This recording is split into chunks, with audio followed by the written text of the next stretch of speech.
AEW Revolution this Sunday will be live on the Wrestling Observer website and, of course, on F4W Online's YouTube account. You could head on over there and subscribe, obviously, but you could join us at 6:30 p.m. Eastern. The show begins at 8 p.m. Pre-show at 7 p.m. We'll be live at 6:30. So a lot of big announcements, a lot of big stuff. So, Rich, let's go down this card and do a quick prediction. All right, sounds good. So you have the money match. I'm sorry, I missed something here. Orange Cassidy and Chuck Taylor versus Miro and Kip Sabian with Penelope Ford. I think Miro needs the win. You know, like I said, I feel like this dude's better off on.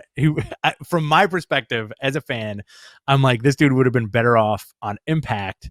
But I'm glad he's in AEW because he has familiar faces there that could help him. I think he also has to kind of get in the swing of things a little bit with different people. Yeah. You know, they're holding off on him. They have plans for Miro for sure. Okay, cool. Who do you think takes it? I would go with Miro and Kip to take this. Cool. You had the money match with Matt Hardy versus Hangman. The winner receives the opponent's 2021 first quarter earnings. I'm gonna go Hangman. I'm gonna go Hangman too, and you're gonna see Matt Hardy, you know, throw a fit at the end. Or you're going to find out he really doesn't have any money. Great. He doesn't make swerve. as much money as they think, and Hangman actually makes more money than him. So he looks at his check. He'll like look at the check and be like, "That's all you're getting paid," and he'll hand it back to him. Dude, you nailed it. That's the finish I want.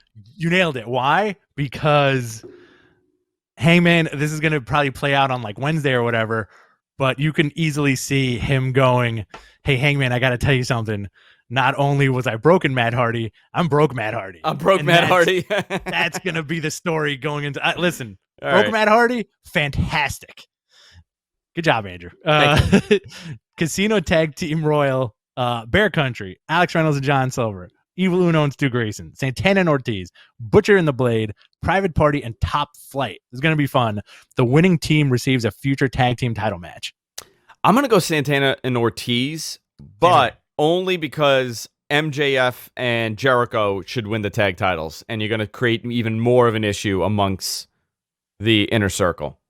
I'll agree with that 100%. You have the Face of the Revolution ladder match, Cody versus Penta versus Scorpio Sky versus Lance Archer versus Max Caster versus Turnbuckle Dan. Turnbuckle Andy. Turnbuckle Andy, this is going to be where I think the signing shows up, right? Because it's either going to be the same person or another person. I don't know. That's the thing. So the winner of this will receive a future AEW TNT Championship match. You may have two openings because Cody may not wrestle in this. True. Right? So I don't know who you put in this. I don't even want to guess on who Shaq. the TBA is. Who do you think? Shaq. I don't know. Climb that ladder. Give you a shakaroni. I wanted to do a shakaroni. He's just throwing shacaronis out into the crowd. Yeah.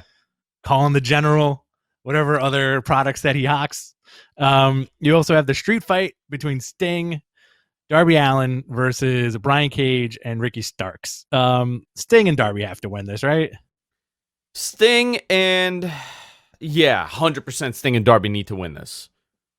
But this is not going to be live, right? This is a cinematic match? I don't know. I think it's going to be... I feel like they should do a cinematic match, which would be kind of cool. You know, I feel like they can film it very well. AEW World Tag Team Championship match, the Young Bucks versus Chris Jericho and MJF. Bucks retain, right? I'm going to go Jericho and MJF. I would like to see Jericho and MJF. The odds are that the Bucks retain, but if my Santana and Ortiz winning the Battle Royal works, then it should be Chris Jericho and MJF. Okay. Fair enough. Hikaru Shida versus Ryo Mizunami for the AEW Women's World Championship. You know, I think Shida retains again, but it's going to be like a really hard-fought match. Yeah, Shida will retain. I'm going to go with Shida retaining. I'm surprised it's Mizunami and Shida. Very surprised by that. I think it's... Not that I'm against it. I'm into it. Yeah.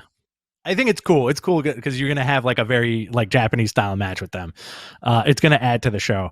And finally, you have the AEW World Championship match, exploding barbed wire death match between Kenny Omega with Don Callis and Jon Moxley. Kenny retains, in my opinion. Kenny retains with a Blewett Club, a Bullet Club reunion. I'm gonna go with that, a Blewett Club. You know what? If they don't do this, then they did. It is the Blewett Club because they blew it.